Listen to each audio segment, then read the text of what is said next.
Hi everybody, welcome to Castor'sCorner.com. I'm your host Khalil here for another toy of the day, and we're continuing our beginning series. Tonight we're going to take a look at these guys, the original Transformers.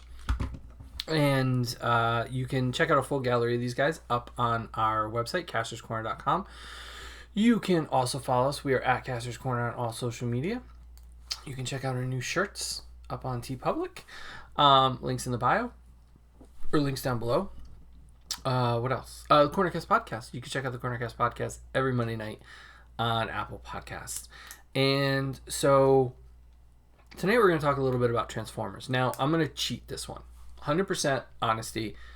Everything I've shown you up until tonight has been original. And everything I will show you is also original, not reproduction toys.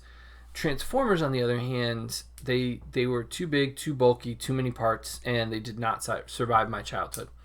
So in the late 90s, Toys R Us did a revival, and they did a lot of the original main characters. In fact, some of them I never had as a kid. But they led off with Optimus Prime, of course. And it's one of the reasons why I'm not buying the redone ones at Walmart currently, because I feel like I have them. There's no reason to buy those over again. And I know, new classic packaging. These aren't in package. They're all open. But the price point for me now is way too high. They were high back then for these. These were expensive for me to get. But I tracked them down. I got them all. Made friends at Toys R Us whenever they came in, because they were being hidden even back in the late 90s, early 2000s. Employees were hiding stuff. So I picked up these guys, and I got most of them. I want to say like 90% of them. I'm not going to go through all of them tonight, but I'm going to go through what was my favorites. Prime, of course. And I think one of the things is with the old Transformers like this, I mean, this is a reproduction of the original, but the transformation is the same. So it's like, pull the legs down, flip the feet out, right? Pull the arms out. Haha, I'm not struggling with these, am I? Flip his head. Boom, you've got Optimus Prime. I never had the hands growing up. Never had them, ever. So my Prime was hands-free. He just was. He had his arms, and this is what my Prime looked like. And it's nice that the reproduction came with his trailer, because a lot of Primes today do not come with trailers. And it's fully functional. It's got the old school stickers and the bot on there. And the roller is somewhere in the box with the rest of the Transformers. But it's nice to have like a complete reproduction of the original. And it really does it for me. I mean, there's no doubt that, like, yeah, would I like an original one? I don't really know if my life would be enhanced by having an original Prime, considering the reproductions, I actually have two of them, are so close to that original look to them. So Prime was big for me. One of the characters I never had growing up, just because I had missed the initial rollout. Yes, pun, unintended pun there. I missed the rollout of the original line, so I never got a Jazz. And Jazz and Blaster were my two favorite characters. I'm sorry I didn't get the redone Blaster that came out a couple months ago. He's probably the only one that I don't have from being a kid and don't have a reproduction of. But Jazz I always wanted as a kid. And really, like, there's not a lot to him as well. Like, his transformation is pretty simple. Just pull out the legs, pull out the arms that are kind of tucked together, flip it down, and there you go. So, like, you know, back then, I mean, these were almost as easy as GoBots, to be honest with you. It wasn't until much later when they got, like, the Predacons, Galvatron, and stuff like that they got a little more difficult. Even Hot Rod here was pretty simple. It was, see if I can do it. Yeah, pull out the legs, pop, flip them out. And the nice thing about these Toys R Us ones, they did the die-cast metal look for them. So there's die-cast parts. Like, his feet are die-cast on Hot Rod here. God, I loved having Hot Rod as a kid. He was my favorite, absolute favorite Transformer growing up. Sorry, we gotta fix him and make him look good. There we go. He was one of my favorite. I actually, yeah, no, I got a Hot Rod from my cousin because I never had him as a kid. My cousin found him, but I had Rodimus Prime, which is amazing.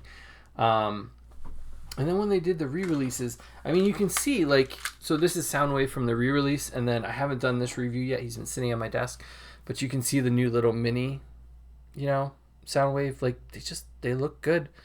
You know, they really do kind of capture that look to them. And growing up, I really didn't realize that there was a battery compartment and his blasters were batteries growing up. It was one of those things that was lost on me. But I had a Walkman growing up. I had one of these, and we had the tapes that went inside of them. I remember I loved carrying around these tapes and fitting them inside and, you know, having Soundwave like that. And I mean, Transformers captured my imagination. I really liked it.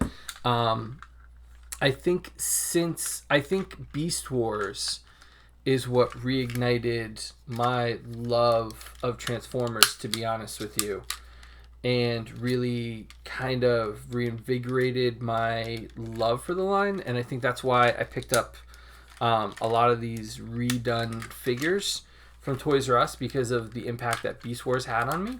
And I think if it wasn't for Beast Wars, I don't know if I would be as big of a Transformers fan.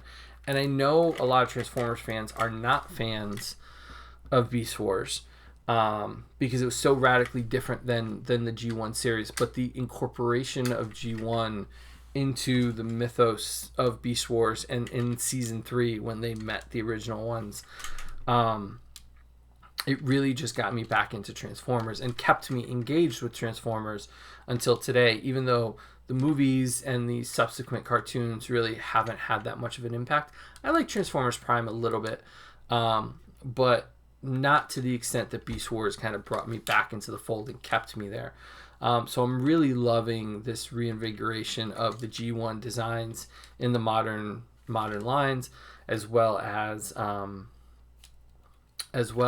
Beast Wars in it. So this is probably one of the only lines that I have that I didn't try to track down originals.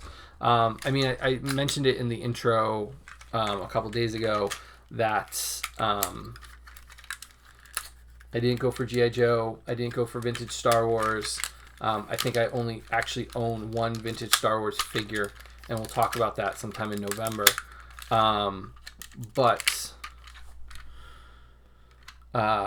these things kind of made up for not tracking those down. And really, it's about representing the original toy. And because these kind of came so close, you know, I mean, I don't think you could get closer. I mean, these are based on the original molds. And so the idea of like spending $300, for me at least, on the same exact, as I struggle to transform this guy, $300 on the same exact figure really is a much harder sell for me when there's a perfectly good reproduction made of him.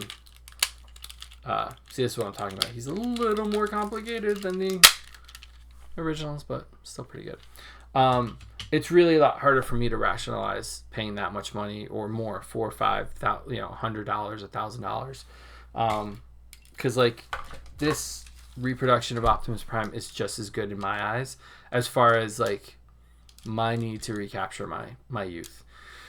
I think if and that'll go for a few other lines, honestly, which is kind of weird. Which is like some of them I'm collecting just because there's a nostalgia factor to it, and some of them I'm collecting just because I want the originals. And it comes up with different lines. Thundercats for sure is one of those lines where I don't know if I really need the originals, but if I see them at a good price, I might pick them up. But I'm not paying like, you know, the $1,000 or the $500 or whatever, even though I had them growing up. So there's a limit. Sorry, I know he's kind of loud. There's a limit to how far I'll go with these, but reproductions sometimes do just as good of a job for nostalgia. So you can check out a full gallery of these guys up on castorscorner.com. You can follow us. We are at Kastor's Corner on all social media. Check out the new store for some stickers. I got some stickers for my computer, and t-shirts.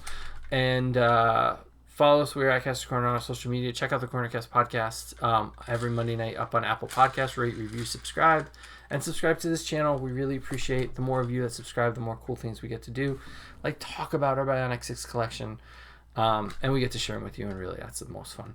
So thank you guys for watching, and join us tomorrow night for another toy of the day here on castorscorner.com. Have a good night, everybody.